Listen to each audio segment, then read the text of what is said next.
Hello guys, good evening. Back to back my channel. দেখুন, আজকে আমি আবার বেরিয়েছি সন্ধেবেলা আমার একটা ফ্রেন্ডকে নিয়ে। আমার এই ফ্রেন্ডটার নাম অঞ্জনা। আর আমি সবসময় এখানে আন্দামানে বসে ঘুরতাম, অনেক ঘুরতাম। ওরও গাড়ি আছে, দুজনে মিলেই একদম ঘুরে বেড়াতাম, ভীষণ এনজয় করতাম, খুব ভালো। আর এই দেখো, আমরা চলে এসেছি এখানে মেরিনা পার্ক। এখানে মেরিনা পার্ক কত সুন্দর লাগছে সন্ধ্যেবেলাটা, আর বৃষ্টিও হচ্ছে। আর বৃষ্টির মধ্যে এই দেখো গরম গরম পকোড়া।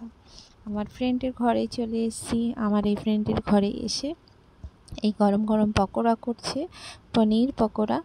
খুব দারুণ খেতে, পনির চিজ দিয়ে বানিয়েছে। একদম এত মজা লেগেছে একদম বৃষ্টির মধ্যে পকোড়া খেতে, সেটা বন্ধুরা তোমরা জানো কতটাই মজা। বেশ ভালোই হলো। তারপর আমার ফ্রেন্ডের ঘরে এসে ও অনেকটা পকোড়া বানিয়েছে, আমরা দুজনেই খেয়েছি, কেউ তো ছিল না। ব্যাস দুজনে ঘুরে ফিরে এসে বৃষ্টির মধ্যে পকোড়া খেয়ে খুব ভালো লাগলো। আর তোমাদেরও কেমন লাগলো সেটাও আমাকে একটু জানাবে, একটু কমেন্ট করবে, একটু লাইক করবে। তো বেশি বড় বড় ভিডিও করতে পারছি না, এখন ছোটো মোটো ভিডিও করছি একটু সময়ের জন্য। তো আন্দামানে এসছি অনেক দিন পরে, ফ্রেন্ডের সঙ্গে একটু ব্যস্ত হয়ে পড়েছি, তার জন্য অতটা ভিডিও করার সময়টা হচ্ছে না। যা হোক, কদিন পর থেকে আবার শুরু করব।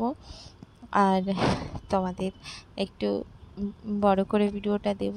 আর কি দেব বন্ধুরা, তোমরা তো কিছুই বলো না লাইক করে, তাই না? তা একটু লাইক কমেন্ট করে একটু বলবে কেমন লাগছে আমাদের ভিডিওটা। তাহলে আবার দেখা হচ্ছে বন্ধুরা নেক্সট ব্লগে। সবাই ভালো থাকবে, সুস্থ থাকবে। আর আমাকে একটু সবাই প্লিজ প্লিজ কমেন্ট করে একটু বলবে। এই দেখো পকোড়াগুলো কেমন হয়েছে সেটা তো কমেন্ট করে বলতে পারো। তার সঙ্গে একটু টমেটো সস নিয়ে নিলাম, একদম খেতে ওয়াও। তো tata, bye bye, good night, সবাই ভালো থেকো, সুস্থ থেকো।